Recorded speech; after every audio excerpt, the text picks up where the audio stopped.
സർക്കാർ സിനിമയുടെ super hit വിജയത്തിന് ശേഷം തന്റെ 63ാമത് ചിത്രത്തിന്റെ ഷൂട്ടിംഗ് തിരക്കുകളിലാണ് വിജയ്. ദളപതി 63 എന്നാണ് ആരാധകർ ചിത്രത്തെ വിശേഷിപ്പിക്കുന്നത്.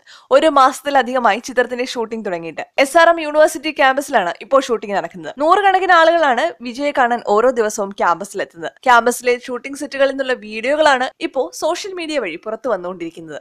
വിജയുടെ വാഹനത്തെ പിന്തുടരുന്ന ആരാധകരോട് വിജയ് കാട്ടിയ കരുതലിന്റെ വീഡിയോ ആണ് ഈ കൂട്ടത്തിൽ വൈറലാവുന്നത്.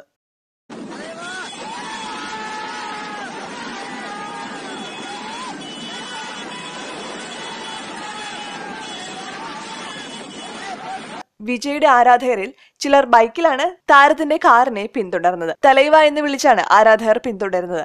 ആരാധകർ പിന്തുടരുന്നത് മനസ്സിലാക്കിയ വിജയ് കാറിന്റെ ഗ്ലാസ് താഴ്ത്തി അവരോട് തിരികെ പോവാൻ ആവശ്യപ്പെടുകയാണ്. ആരാധകരെ കൈവീശി കാണിച്ച ശേഷമാണ് തന്നെ പിന്തുടരുന്നത് നിർത്തി ദയവായി തിരികെ പോകാൻ ആവശ്യപ്പെട്ടത്. തെറി, മെർസൽ എന്നീ ചിത്രങ്ങൾക്ക് ശേഷം ഇളയ ദളപതി വിജയും സംവിധായകൻ ആറ്റ്ലിയും വീണ്ടും ഒന്നിക്കുന്ന ചിത്രമാണ് ദളപതി 63. നയൻതാരയാണ് ചിത്രത്തിലെ നായിക.